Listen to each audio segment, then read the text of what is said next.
Hello, ഇന്ന് dinner സമയത്ത് ഒരു ഗസ്റ്റ് ഉണ്ടായിരുന്നു കേട്ടോ. അപ്പോൾ അവർക്ക് വേണ്ടിയിട്ടുണ്ടാക്കുന്നൊരു ഐറ്റംസാണ് കണവ അല്ലെങ്കിൽ കൂന്തൽ ഫ്രൈ ആണ്.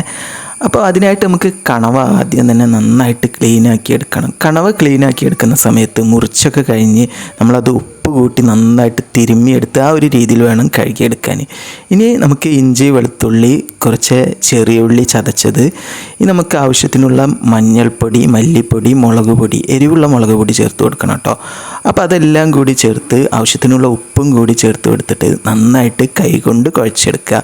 ഇത് നമ്മൾ വേവിക്കുന്ന സമയത്ത് വെള്ളമൊന്നും ഒഴിച്ചു കൊടുക്കരുത്. ഇതുപോലെ വെന്ത് കഴിഞ്ഞിട്ടുണ്ടെങ്കിൽ വെള്ളം ഒന്ന് വറ്റിച്ചെടുത്ത് നമുക്കൊരു ചീനച്ചട്ടി ചൂടായി വരുമ്പോൾ വെളിച്ചെണ്ണ ഒഴിച്ച് ആദ്യം തന്നെ കറിവേപ്പില ഇട്ട് കൊടുക്കുക. എന്നിട്ട് നമുക്ക് ഈ വേവിച്ച് വെച്ചിട്ടുള്ള കണവ ഉണ്ടല്ലോ അതും കൂടി ചേർത്ത് നന്നായിട്ടൊന്ന് ഫ്രൈ ആക്കി എടുക്കുക. ഒരു ഡ്രൈ ഫ്രൈ ആക്കി എടുക്കണം കേട്ടോ. അപ്പോൾ ഇത് ഫ്രൈ ആക്കി എടുക്കുന്ന സമയം നമുക്ക് അതിലോട്ടുള്ള സവാള ഉണ്ടല്ലോ വേറൊരു ചീനച്ചട്ടിയിൽ നന്നായിട്ടൊന്ന് ഫ്രൈ ആക്കി എടുക്കണം.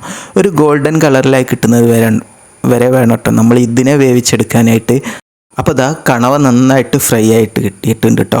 അപ്പോൾ ഈ ഒരു പരുവത്തിലായി കിട്ടിയാൽ നമുക്ക് നേരത്തെ നമ്മൾ വേവിച്ച് വെച്ചിട്ടുള്ള ആ ഒരു ഉള്ളി ഉണ്ടല്ലോ അത് ഇതിലോട്ടിട്ട് കൊടുത്ത് നന്നായിട്ട് മിക്സാക്കി കൊടുത്ത് ഒന്നുകൂടി വേവിച്ചെടുക്കുക. അപ്പോൾ നമ്മുടെ ടേസ്റ്റി ആയിട്ടുള്ള കണവ റോസ്റ്റ് തയ്യാറായി. അപ്പോൾ ഇതുപോലെയൊക്കെയുള്ള സിമ്പിൾ റെസിപ്പിക്കായിട്ട് എൻ്റെ ചാനൽ ഫോളോ ചെയ്യാനായിട്ട് മറക്കല്ലേ.